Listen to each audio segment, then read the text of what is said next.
I want to create an employee manual for our staff, not just about the terms of working here, but about how to do their jobs. How can I make this really stick? So first of all, how awesome is that you're coming to a CFO with that question? Yeah, in a lot of small businesses, the office of HR falls under the CFO's umbrella.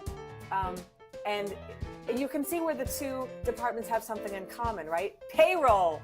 That's where our two departments really come together very nicely. Also compliance.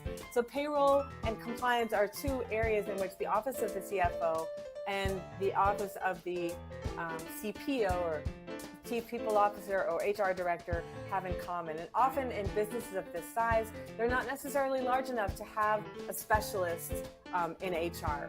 Although I do recommend it as soon as humanly possible. You don't want to go afoul when it comes to internal or external compliance. You definitely don't want to have that become a thing. Do the right thing and keep that lion tamed. So get an HR specialist as soon as you can. But in the meantime, I'm honored that you asked me the question.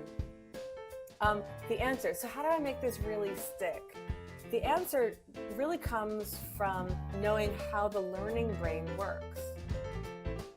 The learning brain works a lot differently than the teaching brain. The learning brain works by getting information in a format that works for me, the learner, and has some emotional meaning that sticks.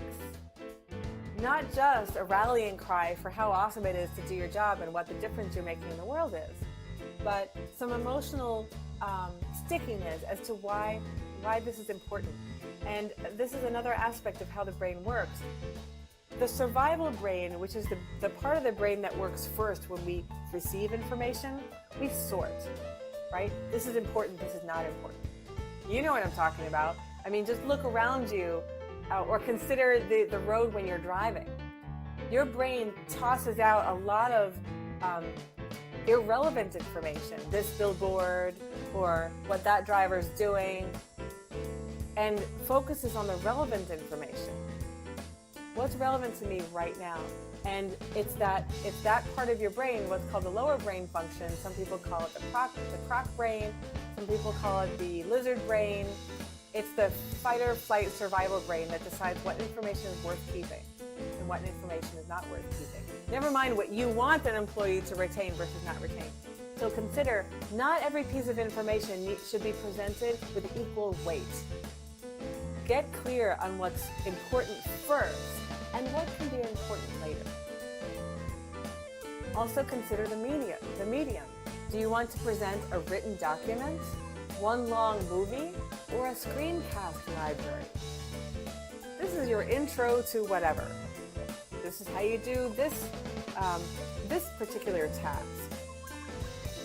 And maybe some people would like not necessarily writing or a video, but an illustrated, like a screenshot or a diagram.